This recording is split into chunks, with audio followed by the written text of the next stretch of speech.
Good morning everybody. Le docteur Andredotto depuis la cour du palais communal de Consayonne. Aujourd'hui nous faisons un métacom. Ça fait un bon bout de temps, ça fait un bail que nous n'en avons pas fait. Et je crois que je me suis rendu compte qu'il y a quelques commentaires assez intéressants, notamment l'un de vous qui a partagé cette expérience avec sa génitrice qui a choisi de l'expulser. Et justement, c'est le principal commentaire qui a attiré mon attention là et qui m'a poussé justement qui m'a rappelé qu'en fait, il était peut-être temps de faire un autre métacom, de commenter vos commentaires.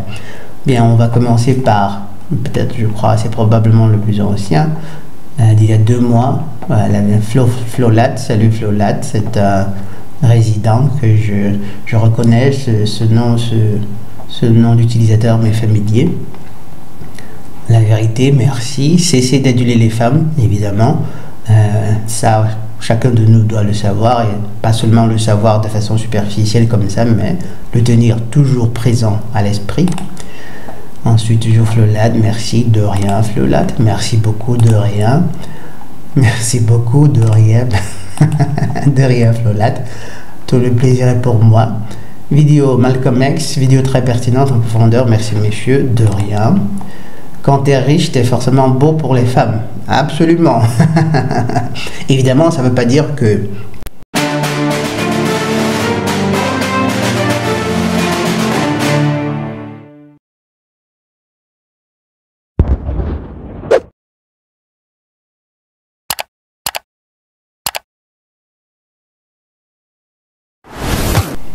Ça ne veut pas dire que lorsque vous êtes riche, elle vous trouve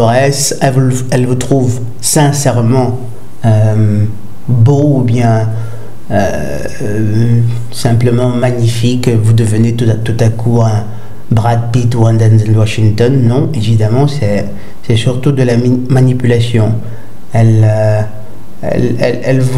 utiliseront le langage qu'il faut pour vous mettre dans un état de confiance, pour vous faire croire justement que vous êtes l'être le plus magnifique, que vous êtes le meilleur des hommes, pour la simple raison qu'elle a besoin de vous manipuler. Elle a besoin d'accéder à vos ressources, de les avoir à sa disposition. Elles savent faire ce qui est nécessaire. Après, c'est clair qu'elles utilisent, elles ont cette capacité justement à s'hypnotiser elles-mêmes. C'est-à-dire que, et c'est aussi l'une des capacités du cerveau, sauf qu'elles le font beaucoup plus volontiers et essentiellement pour des intérêts égocentriques.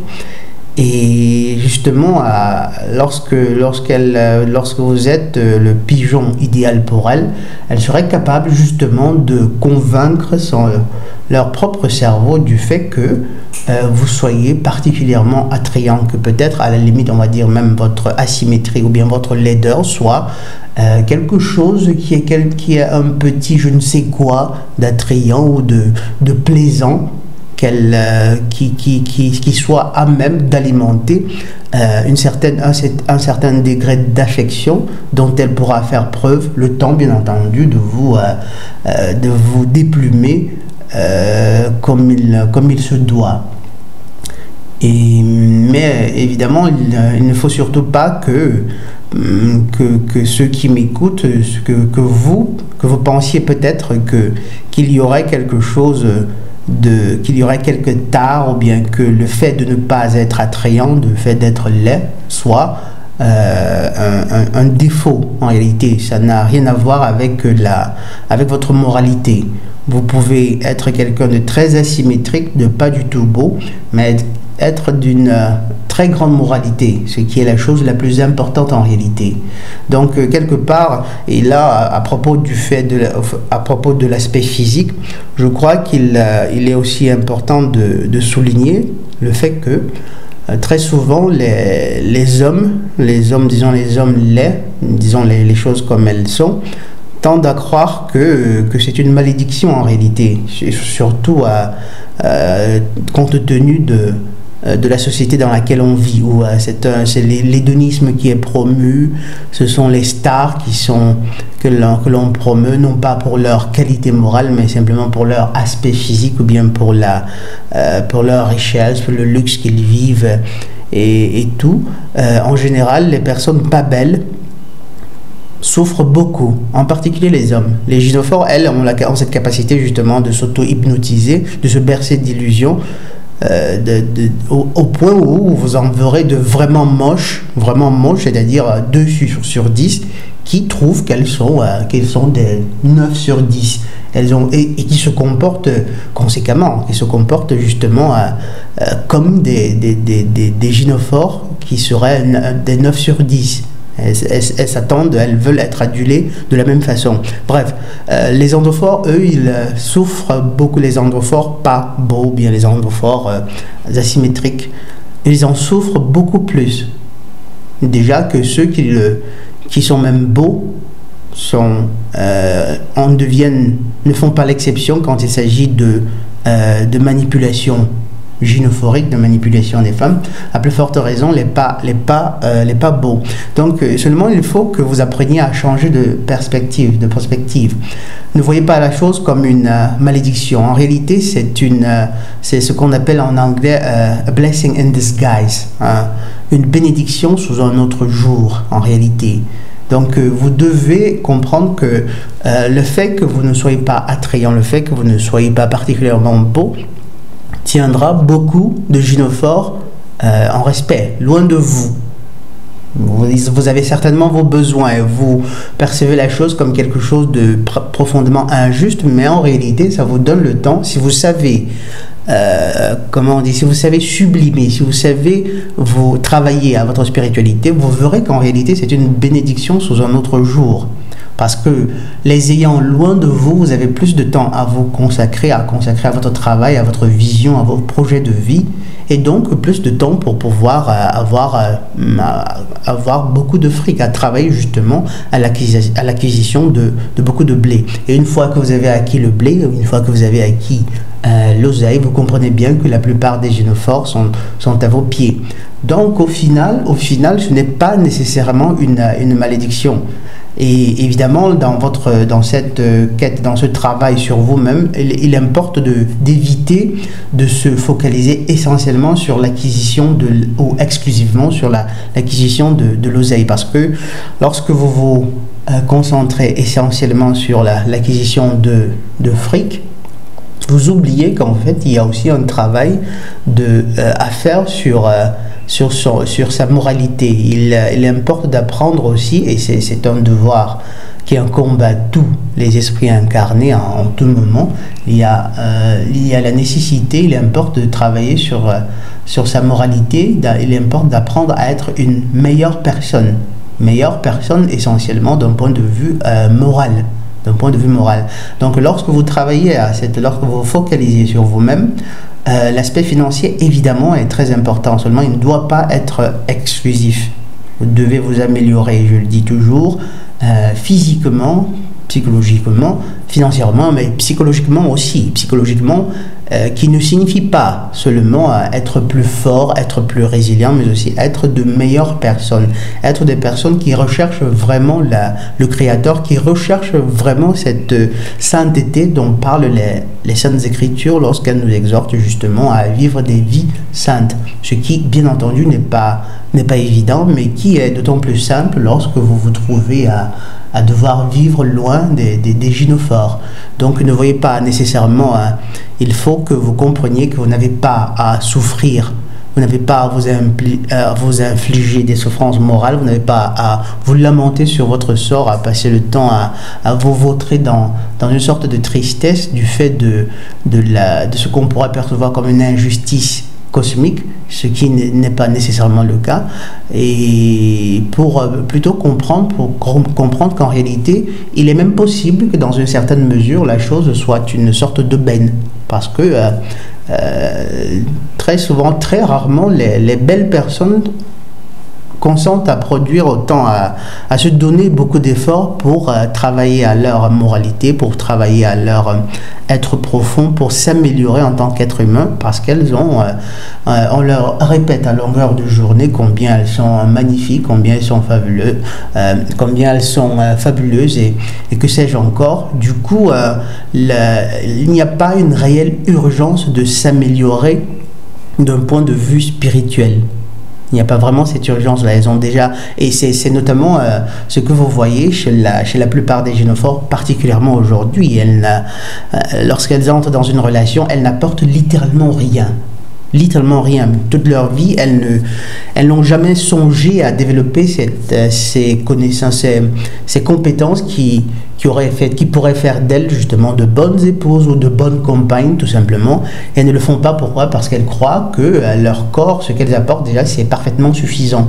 Et on leur dit depuis le berceau, commençant par leur père, qu'ils les considèrent, qu'ils les prennent pour des princesses, pour des ci, pour des ça.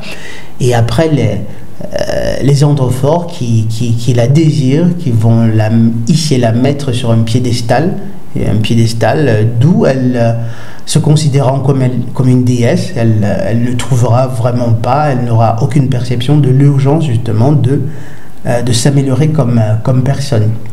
Donc oui, quand tu es riche, tu es forcément beau pour les femmes. Seulement, comment dire, il faut quand même se donner la peine d'être moralement de belles personnes.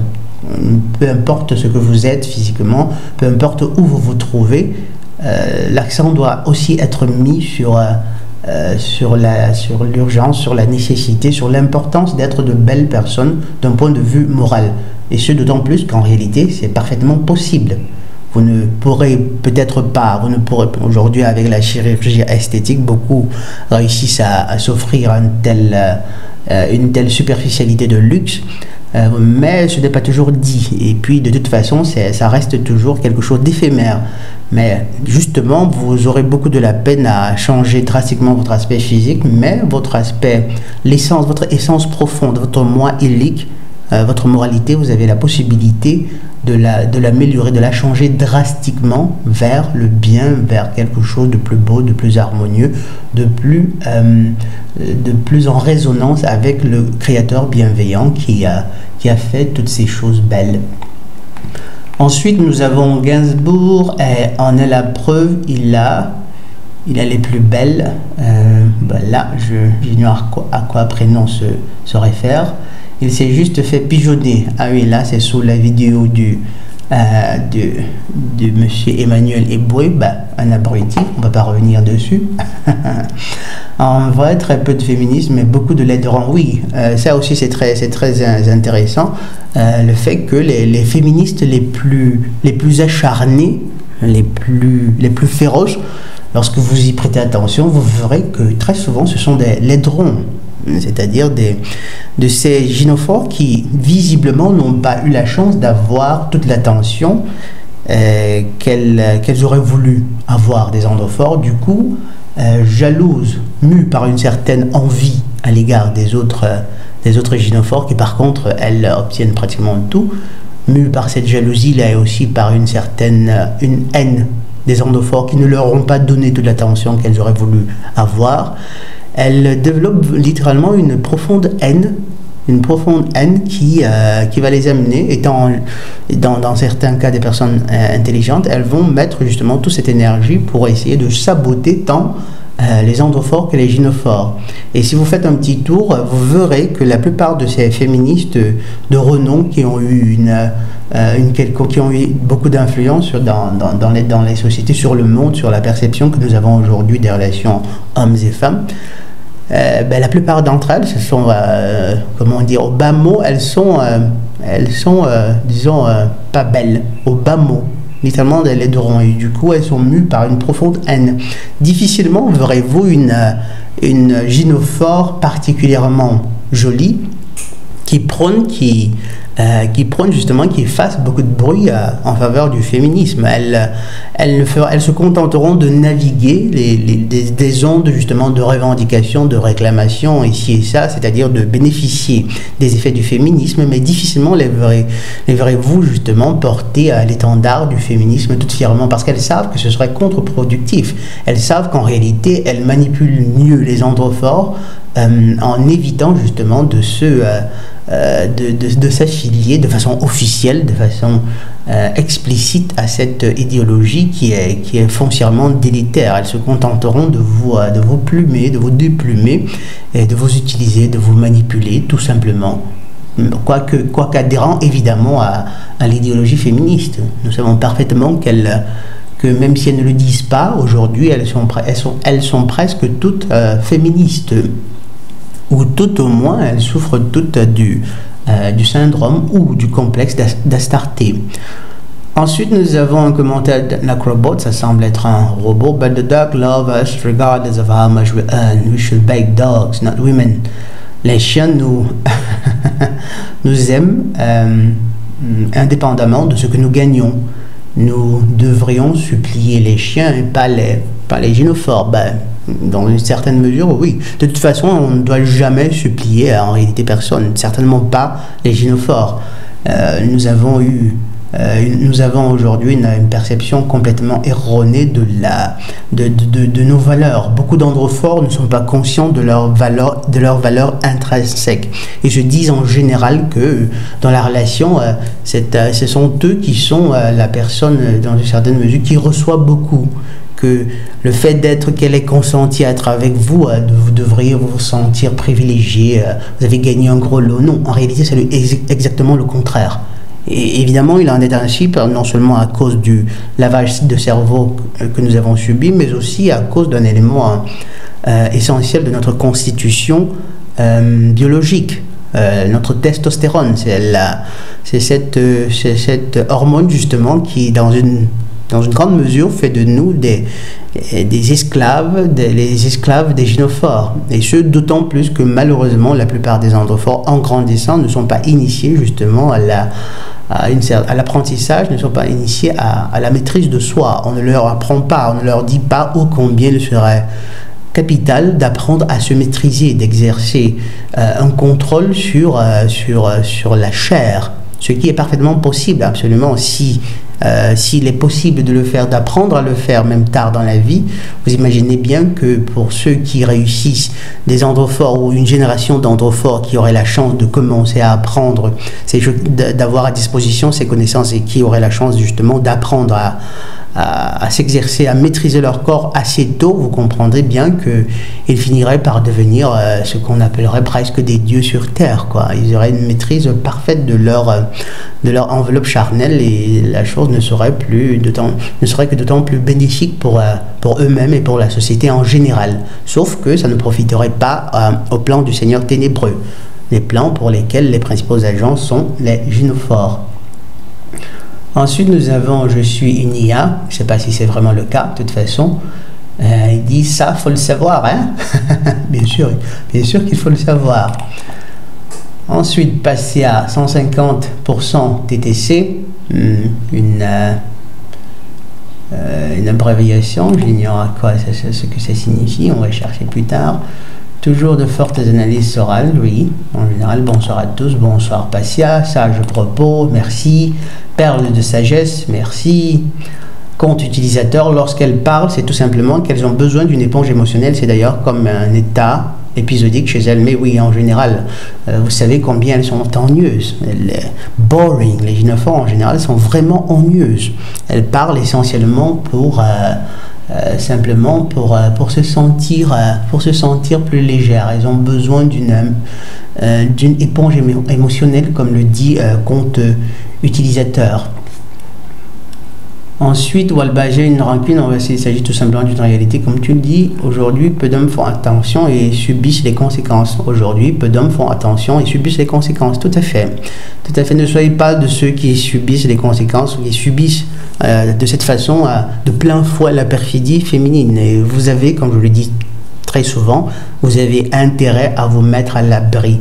Et se mettre à l'abri commence par déjà développer une conscience de la nature des gynophores. Sauf que vous ne pourrez le faire qu'en acquérant, notamment sur cette chaîne ou sur plusieurs autres chaînes, des connaissances liées à la psychologie sociale du gynisme, à la psychologie des gynophores. Ensuite, nous avons Walbaz, bienvenue dans la réalité, mais pour autant ne garde aucune rancune envers les femmes. Sage propos, tout à fait. C'est leur nature qui exerce sur elles tant de violences psychologiques, voire aujourd'hui physiques pour certaines en rapport au féminisme. Sois indifférent à leurs attentes, ne les écoute surtout pas, hormis faire sembler elles adorent, croire qu'elles dominent le game. Mais construis-toi simplement, les femmes intéressantes sauront te trouver d'elles-mêmes, ne t'inquiète surtout pas. Un homme de grande valeur a peu de chance d'être seul dans la vie, mais n'oublie jamais, ne jamais croire en leurs paroles parfaitement. Ah oui, absolument, Walbaz, merci pour ces propos. Vous avez essayé, vous avez intérêt justement à travailler sur vous-même, à être des hommes de valeur, des hommes nobles, des hommes qui aient toujours le regard, mais alors toujours tourner vers le Créateur, vers votre Dieu, vers votre vision, mais ne donnez jamais d'écoute, ne donnez jamais plus de considération qu'il en faut au propos des gynophores, puisque la plupart du temps elles mentent ou elles ne savent pas de quoi elles parlent. Ce sont des enfants. Quelqu'un disait un jour qu'elles étaient à moitié chemin entre la bête et les enfants, et c'est absolument la chose est absolument fondée. Donc apprenez tout simplement à être des hommes de valeur et ne vous en faites pas. Il y en aura toujours qui réussiront justement, qui essaieront quand même, qui vous trouveront, disons ça comme ça. Donc vous aurez évidemment intérêt à avoir eu le temps de construire, à avoir construit justement une puissante armature, une puissante armure qui est psychologique et physique, qui vous permettent justement d'être toujours le maître de la danse. Et pour cela, vous avez même si après vous trouverez sans aucun doute dans le besoin d'en avoir à proximité, ça devra toujours être une proximité raisonnable. Vous ne devrez au grand jamais permettre à un gynophore d'avoir accès au centre névralgique de vos affaires. Absolument. Ensuite, nous avons et puis courage à vous, Bill John, courage frère. C'est adressé à compte utilisateur, justement, je crois que c'est le commentaire dont je parlais, que j'ai mentionné au début de cette vidéo. Et justement, lisons-le. Compte utilisateur qui s'est trouvé dans une situation quelque peu rocambolesque. Évidemment, nous compatissons absolument, nous te comprenons, et justement, une fois de plus, je m'associe aux autres pour te dire, pour t'encourager, et déjà pour te remercier aussi pour cette expérience que tu nous partages, et qui permettra justement d'édifier d'autres personnes, parce que vous voyez-vous, beaucoup ont parfois de la peine à s'imaginer qu'en réalité même leur propre génitrice en réalité est concernée lorsqu'on parle de la perfidie des gynophores. Beaucoup réussissent à se bercer de l'illusion que la génitrice, parce que c'est notre mère, c'est celle qui a toujours fait preuve d'affection à notre égard, elle serait l'exception à la règle. Oh que non, mes chers amis, oh que non. Et pour vous en convaincre, peut-être que vous devriez déjà vous rapprocher de votre géniteur, de votre père, et vous verrez bien qu'elles ne sont pas une exception. Mais commençons déjà par lire le commentaire de compte utilisateur. Et voici ce que compte utilisateur dit. Je suis dans la vingtaine d'années et j'en ai fait les frais. Une fois que les enfants ont passé le stade de l'adolescence, la plupart des mères célibataires réclament plus de 150 € juste pour acte d'hébergement. Tout cela sous la menace de les jeter dehors. Vous rendez-vous compte, mes chers amis? C'est-à-dire, elle serait capable de, littéralement, et comme apparemment elle l'a fait dans le cas de compte utilisateur, de vous demander t'as qu'à te casser, simplement pour du fric, sans avoir en réalité une réelle nécessité qui peut-être, et quand bien même ce sera le cas, de la demander à votre fils de se casser, de sortir le jeter comme ça à la porte, c'est simplement horrible. C'est simplement horrible. Donc, ma mère m'a expulsé du domicile en janvier 2021 car je ne pouvais pas lui donner les 350 € qu'elle me réclamait.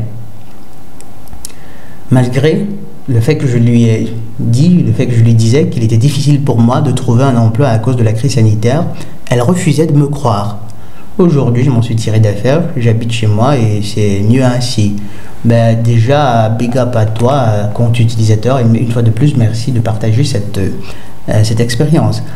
Vous savez, parfois, le fait qu'on ait grandi justement dans les bras de cette personne qui est notre génitrice, on est d'autant plus facilement aveuglé par la triste réalité qui est celle du fait qu'elle n'est pas l'exception.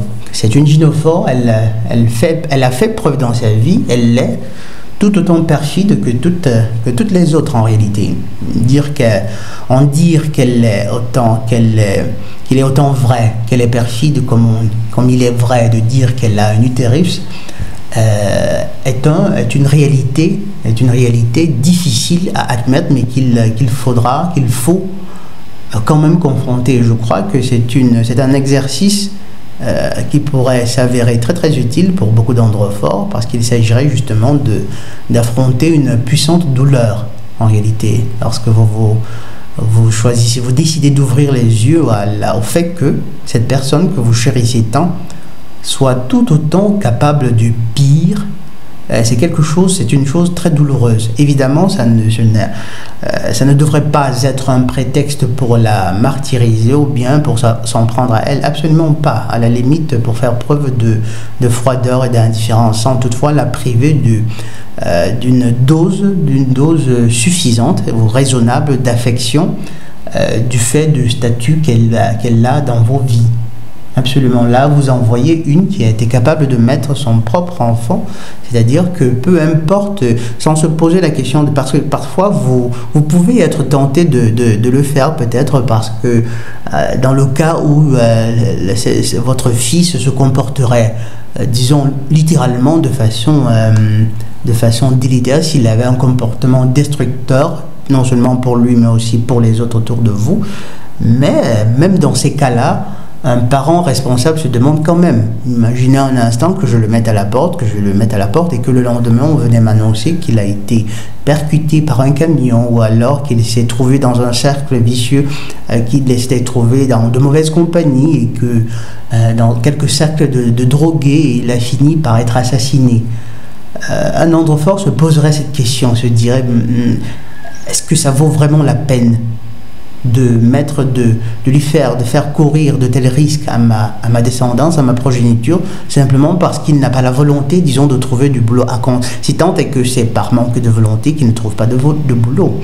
Même dans ce cas-là, un géniteur se doit, par responsabilité, par amour, par bienveillance, se doit de faire preuve de compassion, de patience. Et après, ça reste votre descendance. Donc, quand bien même il n'aurait pas cette volonté, vous ne devez qu'en réalité l'y exhorter, mais avec beaucoup de patience, sans avoir nécessairement besoin d'être là à brandir la menace, justement, une quelconque menace en tout cas. Par contre, là, vous en avez une qui a décidé de mettre carrément son fils à la porte. Après, comme dit parfois, en réalité, chaque mâle a en soi les germes de sa propre destruction. Donc, à quelque chose, malheur est bon. Au final, ça t'a donné l'occasion justement de te retirer, de travailler sur toi, de t'améliorer. Et dis-toi bien que considère ceci que le moment venu, lorsqu'elle aura besoin de toi, lorsqu'elle aura urgemment besoin de toi, je vous garantis qu'elles sont capables de faire table rase sur un tel événement, c'est-à-dire de minimiser la chose comme si ça avait été, une sortie comme ça pour aller prendre du pain, tout simplement sans le moindre remords, sans le moindre scrupule. De la même façon qu'elle l'a fait, qu'elle vous a mis à la porte sans le moindre scrupule, elle serait encore capable de revenir vers vous comme si rien ne s'était jamais passé, comme si elle n'avait jamais rien fait de mal. Pire encore, en fait, elle serait même capable d'essayer de vous faire porter le chapeau, de pointer vers vous un doigt accusateur sur un choix qu'elle a fait, sur une décision, une action malveillante qu'elle aurait entreprise, qu'elle l'a entreprise. Et c'est simplement, c'est triste mes chers amis, mais c'est la simple vérité. Ensuite, nous avons Randy Shabazz. Merci, de rien Randy Shabazz. Bill John Leduc, toujours ravi de t'écouter. Merci. Bonsoir, Epiewan Collé. Bonsoir, merci pour vos conseils. Merci à toi, Epiewan. La femme n'est jamais supérieure. Non, elle ne peut. Elle ne saurait être.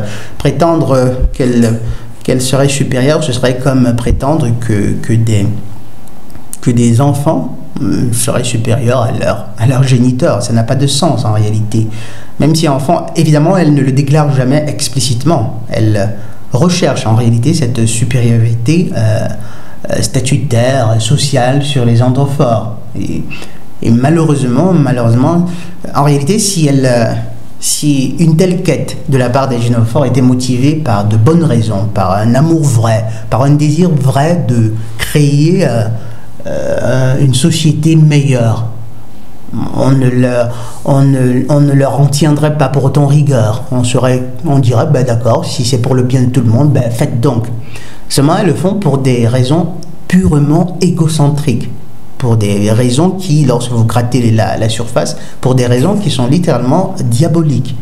Et les anciens l'ont toujours su, du temps où ils avaient encore ces connaissances, du temps où ils craignaient encore l'Éternel, où ils le servaient encore. Ils ont toujours su, et justement les saints esprits, les anges, les messagers de l'Éternel se sont toujours arrangés pardon, pour que les hommes, pour transmettre, pour faire comprendre aux androphores qu'ils avaient la responsabilité de tenir en respect, de maîtriser, de contrôler les gynophores pour ne pas que la société aille en déliquescence, comme c'est le cas aujourd'hui. Elles ont eu le pouvoir et on voit ce que ça apporte. J'écoutais hier ou il y a quelques jours une vidéo dans laquelle il y a ce mec qui disait quelque chose de très intéressant. Vous verrez que depuis les événements liés à la crise sanitaire, il y a de moins en moins de ces gynophores qui crient sur tous les toits combien elles seraient indépendantes et autonomes. En réalité, il n'y en a plus beaucoup. Elles font plus beaucoup de bruit. Et je vous assure que les choses, au fur et à mesure que les choses s'empireront, elles seront de plus en plus tranquilles. Et lorsque les choses finiront par se gâter vraiment complètement, c'est là que vous verrez la plupart des gynophores avoir des élans soudains de besoin de revenir aux traditions aussi. Oh mes chers amis, faites attention. Vous avez intérêt à être permanemment lucide en tout temps. Parce qu'elles sont capables de changer complètement leur récit du jour au lendemain à partir du moment où ça leur profite. Pour le moment, elles réussissent à faire autant de bruit, à être autant arrogantes pour la simple raison qu'il y a le gouvernement qui les y encourage. Pardon, il y a le gouvernement qui leur donne gratuitement comme ça de l'argent, du fric. Mais lorsque ça ne sera plus le cas, on verra bien qui, de l'androphore et de la gynophore, est capable de vivre tranquillement sans l'autre. Et croyez-moi, ce n'est pas la gynophore. Bref. Ensuite, nous avons la femme n'est pas, déjà, contenu toujours très instructif, merci docteur, de rien, Juan. Ensuite, non, là c'était Sblux, un nom d'utilisateur particulier. Ensuite, nous avons Juan D. En tombant complètement par hasard sur une de tes vidéos, ce monsieur m'a aidé à remonter la pente il y a 4 ans. Je suis ravi de l'apprendre, Juan D. Donc à remonter la pente par rapport à une rupture toxique et à changer ma perception par rapport aux femmes. Un seul regret de ne l'avoir pas découvert plus tôt. Écoutez-le bien. Je te remercie Juan et je te remercie justement pour ce témoignage. Et ça fait vraiment plaisir, de savoir justement que tout ce travail a pu t'aider à remonter la pente. Et dans l'espoir qu'il aidera aussi de nombreux autres jeunes de par le monde. Du coup, tous ceux qui m'écoutent, tous ceux qui ont lu le commentaire, écouté le commentaire de Juan, n'hésitez pas une seule seconde à liker ou à partager aux personnes qui sont autour de vous, en considérant qu'en effet, tous ces éléments que nous apportons ici pourraient être d'une très très grande utilité à quelques personnes autour de vous. Donc likez et partagez. Ensuite, il faut toujours rester sur ses gardes avec les gynophores. En grande partie, elles se comportent comme des enfants gâtés. Absolument, en fait toutes. Elles se comportent comme des enfants gâtés, pire que des enfants gâtés. Parce qu'en fait, l'enfant gâté, à la limite, est encore domptable. Ce qui n'est pas le cas pour les gynophores. Ce sont des enfants dans des corps d'adultes. Ce sont des enfants, pardon, ce sont des êtres qui ont tous les caprices des enfants, mais la puissance d'action sociale des adultes, le pouvoir des adultes. Et du coup, il ne peut pas y avoir, il n'y a en elle ni la volonté d'améliorer les choses, ni la volonté encore moins la volonté de regarder en soi-même, de renoncer par exemple à ces caprices-là, à ces désirs égocentriques pour le bien de tous. Il n'y a pas cette volonté-là, il n'y a même pas un désir, un tant soit peu lointain, d'essayer de se sacrifier pour le bien social. Et la chose, vous avez vraiment intérêt à vous méfier, à être toujours sur vos gardes. Ensuite, nous avons encore Passia. Je viens de voir l'épisode d'une série dans laquelle je gage que nombre de perles sont recueillies tant la famille apparaît. The Flight Attendant. À voir absolument. D'accord, Passia. Déjà, peut-être que ce sera intéressant tu aurais peut-être dû préciser où regarder cette série, sur Netflix probablement. Je vais chercher. Et ouais, je vais y donner un coup d'œil et voyons voir, essayer d'extraire les perles de sagesse dont tu parles. Ensuite, nous avons Walbaz. Bonne reprise Autorando depuis vos débuts. Dommage que vous ayez été piraté sur votre première chaîne, sinon vous auriez bien plus d'impact aujourd'hui sur... Ah, tout à fait, absolument Walbaz, tu as parfaitement raison. Ce d'autant plus qu'à l'époque de ce piratage-là, j'avais déjà franchi le cap des 1500 abonnés. Et aujourd'hui, après, vous savez, à un certain moment, il y a une certaine croissance, de toute façon, je l'espère, malgré la censure, il y a une certaine croissance algorithmique. Et malheureusement, il y a eu cet épisode-là qui a été quand même un coup dur qui justement a beaucoup ralenti mon travail. Et vous savez, lorsque une chose du genre se passe, c'est démotivant, c'est un coup dur en tout cas. Et justement, j'en profite pour remercier tous ceux d'entre vous qui malgré justement toutes ces interruptions, malgré les périodes d'absence, justement, sont toujours restés dans les parages.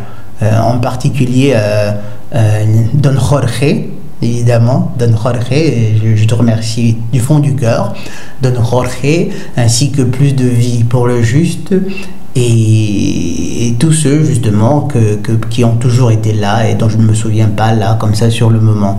Donc du fond du cœur, je vous remercie, et puisse l'Éternel vous apporter justement beaucoup de bénédictions de ma part, principalement de ma part, c'est-à-dire en plus de ce que vous méritez déjà pour le travail spirituel que vous faites sur vous-même déjà, parce que je suis certain que vous le faites par amour pour l'Éternel, par amour pour le bien, mu par un désir justement de construire un monde dans lequel justement ce serait la vérité, la justice qui prévaudrait.